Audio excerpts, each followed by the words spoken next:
CEO of SHA, Dr. Masi, the CEO of Digital Health Agency, the PS Medical Service, entire leadership of the health workforce in Nakuru County. For us, it's a very historic milestone. It's part of what we're doing around counties called the activation of Taifa Care and the Digital Health Transformation Agenda, which are very, very important pillars in achieving universal health care coverage. Through Taifa Care, we want to ensure that every Kenyan can access health care without financial hardship. The integration of the Social Health Insurance Fund, the Primary Health Care Fund, and the Emergency Chronic and Critical Fund is reshaping the health financing landscape in our country because it is inclusive and because it is responsive.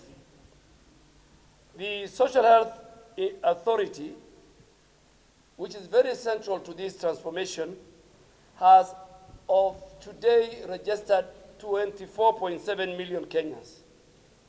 They have already enrolled that number. And out of these, over 6 million Kenyans have underwent through the mean testing with an average contribution of 590. That is why the governor is paying close to 40,000 for her Social Health Authority Insurance Fund. That's why I'm paying over 35,000. And that's why Mama Mboga, when she goes through the mean testing, average is 590. So our commitment to make sure that healthcare is accessible, is equitable, and is affordable has come to pass. And this is a very clear sign of public trust in the system. Nakuru County, as of today, has registered 840,386, constituting 39% of the population. So we still have huge numbers to cover in Nakuru County. We have only covered, those who have registered are only 39%. And only a fraction of the registered households have paid their premiums. A lot of people have asked us, how do the informal sector, the salaried people, their contribution is paid by the employer? How do Mama Mboga, how do the people in the informal sector, how do they pay the annual premium if they don't have the money? We have said it, Lipa SHA Pole Pole initiative has brought affordability and flexibility. And I want to tell the people of Kenya, every day between 8,000 to 10,000 Kenyans in the informal sector pay their annual premium. The Lipa SHA Pole Pole is a very progressive because it tells you if you are to pay, for example, and this I need to make it clear, if after you go through the mean testing and you are told your annual monthly premium is 300, you multiply by 12, it comes to 3,600. Then you pay 4 months in advance. Then the balance you are told, do you want to pay weekly, monthly, or daily? And last night you could see in our system, there are Kenyans who went through that system, and daily they are paying 10 shillings, 15 shillings. And at the end of the day, the system will tell you, pay. If you don't pay that day, the next day you'll pay double, 20 shillings. In Nakuru, we have got 409 healthcare providers who are contracted with SHA. We only have 6 public facilities, but those we have found out are not really under the county. Maybe health centers in Egerton University, health centers in our prisons or in our security agents. As of today, we have paid 43.9 billion from SHIF and 5.6 billion from PHT fund. And let me make it very clear, and I have told the governor and the leadership here, the primary health care fund is free. Kenyans should walk to any facility, be it public, private, faith-based, in level 2 to level 4. You walk in, you walk out, you are treated, the government of Kenya, under the leadership of President William Ruto, pays for it. In fact, we have just told the governor to put posters in all those facilities saying, enter and exit, you should not pay. And we are telling Kenya, the parliamentarians are here. They have budgeted 13 billion for that fund, capitation. So if any Kenyan is charged for primary health care, that is an offense. It's a criminal offense. And Kenyans must report through our call center 147. But as of today, 5.6 billion has been paid from that fund.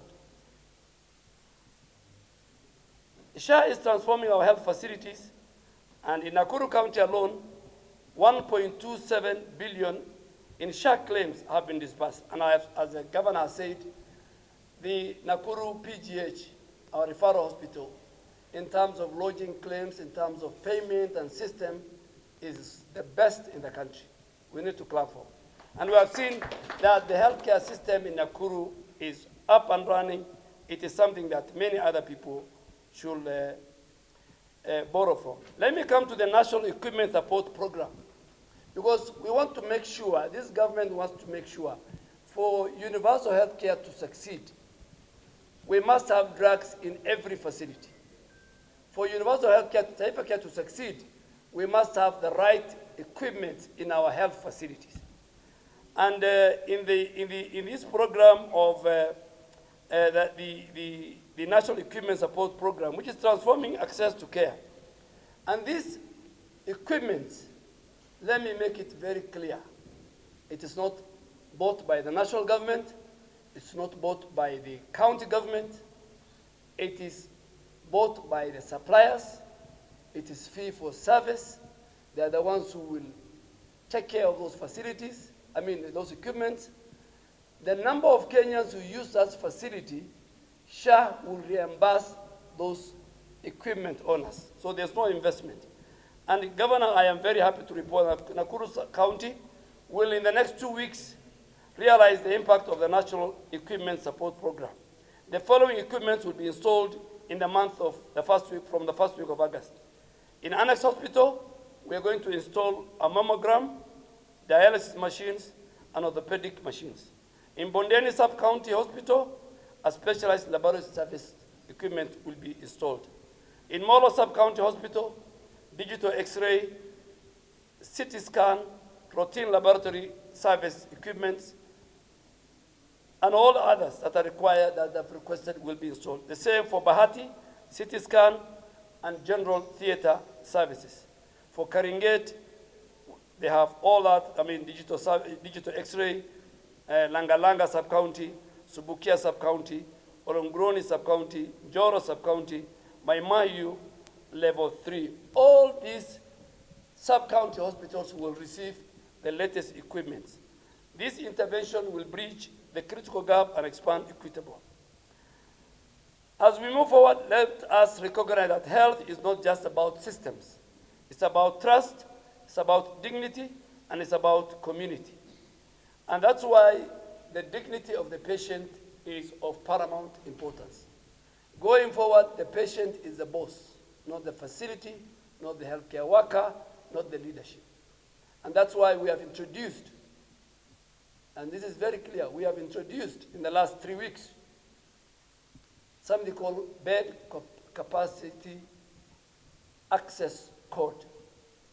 No Kenyan, no health facility, be it public, private, faith-based, will be allowed to operate outside their bed capacity, given to them by the regulator who is here, Dr. Kariuki.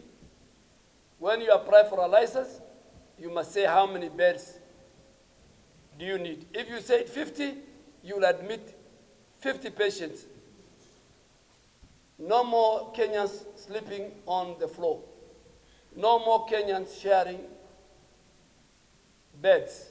Kenyans who don't know each other, they have different ailments. And if you tell us, oh, they are Kenyans, we can't return them, from Nairobi, from my office, the office of the PS, from our people here, the digital CEO, the SHA CEO, We will call the governor. We have told her this morning, this is how the bed capacities are. All your hospitals have enough beds, empty. So before, what used to happen under the NHIF, let me tell the country, when Kenyans sleep on the floor, they used to charge NHIF for a bed. When Kenyans share one bed, they used to charge 3 beds. So it was Okora na Wizi. So I have stood my ground. Next week or the other week, no pharmacy will dispense drugs without a qualified pharmacist. No drug will be dispensed to a Kenyan if that drug has not been approved by the pharmacy and the poison board regulator. This is part of the huge transformation, health reforms we are bringing as a government under the able leadership of President Ruto.